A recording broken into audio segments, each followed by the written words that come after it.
Hello everyone, welcome to the next video of how to draw what you see. In this third video about perspective, I will introduce you to the three vanishing point perspective. What it is perspective for is much more dynamic perspective than all the two previous ones, and it serves rather to do the storyboards for the cinema, when you need to have dynamic views and everything, so the art director needs to see how it's going to look and everything, or in the comic books, and in some architects use as well the dynamic kind of the third point perspective. In games they use this very often, so it's interesting perspective. It's of course this perspective which exaggerates, but it's interesting to know about. And how it works in general. The one principal thing you have to retain from the three-point perspective is that in the three-point perspective you don't have verticals, you don't have horizontals, because the horizontals are aligned to the two vanishing points from one side and the other, and the vertical is always aligned to the third vanishing point. So basically how it works is as follows. So I have horizontal line.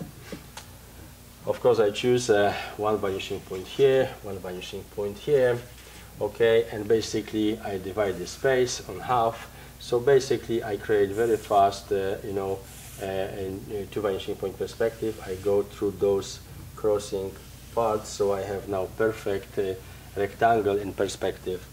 And of course I go with the verticals, because so far I am working in 2 points perspective for the moment. So I take this point, I take this point, and right away I have the form approximately of the cube in two vanishing point perspective. One thing you have to tell you that soon as the vanishing points are closer to the object is going to be much more deformated. Okay, further the vanishing points placed, with better form, much more realistic form you're going to get. And the same concerns the third point of vanishing point. Further it is, better shapes, much more realistic shapes you're going to get, forms I mean, and closer it's going to get, I'm going to do, for example, you will see the difference, it's going to be much more deformated. So let's go. I have one here, and I'm going to right away do one here, because I need those to explain you, the third point, the third vanishing point. So I have a base for my cube here, and of course I go with the verticals, and from there if I connect here, I obtain somehow the cube, in this perspective like this. It is, as you see, very dynamic. 2-point perspective, two vanishing point perspective, because those points are too close. If they would be much more farther, I would have much more nicer, realistic shape. But it doesn't matter. For the purpose of this exercise, it doesn't really count. So as you see, I have one cube I have here, another I have here. Now, as you see, I have two vanishing points and I have two objects. What going to happen now when I add in any other place here? I can one vanishing point you can add below the horizontal line and one over the horizontal line. How it works? That, for example, if I go somewhere, any place I want, I can place the vanishing point, or I can below place also in any other place vanishing point.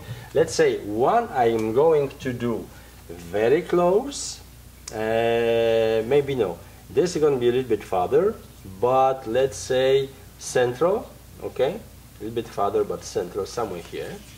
And here I'm going to put vanishing point right quite close and a little aside, and then we're going to see how everything works. So if you work with the vanishing point which is below the horizontal line, so then you have to take in consideration those three corners. They are very important.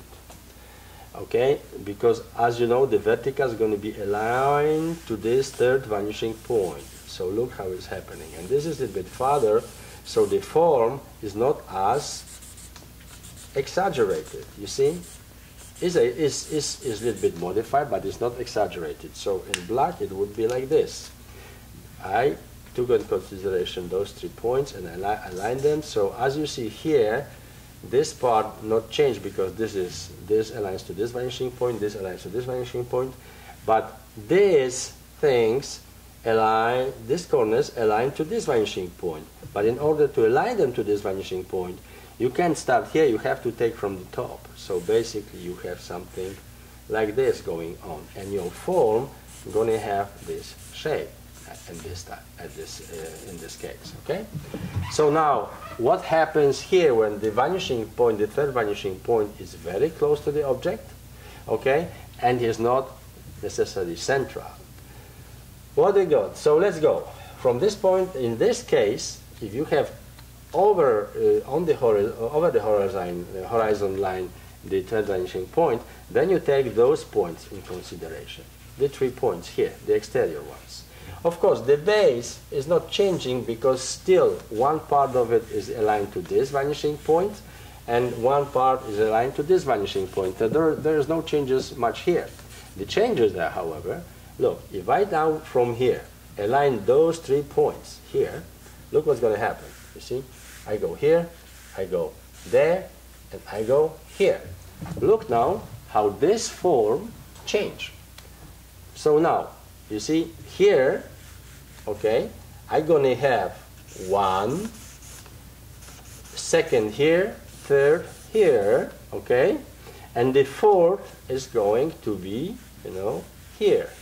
So how my object now is modified? Look, if I go here, I have the exterior parts of this object, and if I go here, I have this exterior part of the object. So basically, my object is, look how what it became from this object here, okay? This is, don't look at just this part, okay? Here, here, here. So it basically, I got something like this, okay? So as you see, if I would have this object in other place, it would be still different. If I do, for example, something in here, okay, for example, like this square, so of course I go here, I go here, I go here, I go here, I go here, I go here. So I'm going to have, if I go there, I'm going to have something like this, okay, happening here, okay. So I will have some kind of object like this, okay. And if the third vanishing point would be somewhere here, it would still modify me this object. I will take in consideration these 3 points, modify me the object even more. What would happen in such case is that, look, this is here, okay, this is in here, and this is here, but there, this to this point aligned, this corners makes this object, you know, like this, and from here align there, and here align here, and here align there. So my object becomes something, as you see, like this. Okay.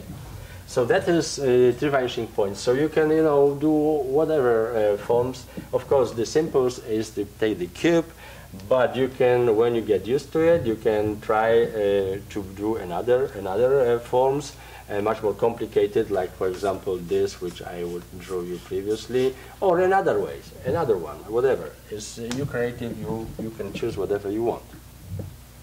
So now, what we can do with this kind of perspective. For example, here, if you take, for example, if you consider this as an architecture, of course you can go and do a kind of, you know, buildings like in New York you have. So, but you have to always remember, say all these lines.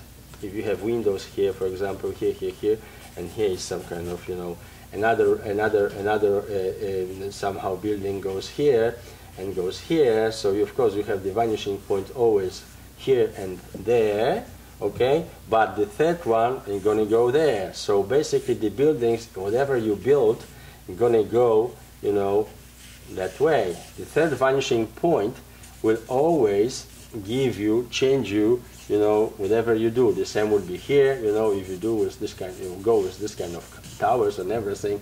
And even here, you can do many buildings, but everything going to be, you know, aligned to this vanishing point, and of course to this vanishing point. In such case, you would have the vanishing point. You can have it even, you know, in there, and part of this in here. So it's you know, you can get really a very nice dynamic city, whatever, skyscrapers, you know, in New York, whatever. You know, you can build this kind of architecture city. Here you can go opposite way. You can actually see, for example, many buildings. If you want, if you follow this perspective, is like, let's say you're in New York, okay, you see from down, you know, all the big skyscrapers, you know, raising to the sky and everything. So you have windows, you have all these forms, all kind of different forms, but you have to remember that all these buildings, all this line aligned to one vanishing point, which is somewhere there on the top, and of course these points aligned to some vanishing point over here, and this side aligns in some vanishing points, of course, on here. Everything has to be on the same horizon line. So we're going to practice a little bit more this perspective, you know, in different drawings, and this kind of all these perspectives actually in the next videos. But this is approximately the principle. So wish you good luck, and see you next time. Thank you.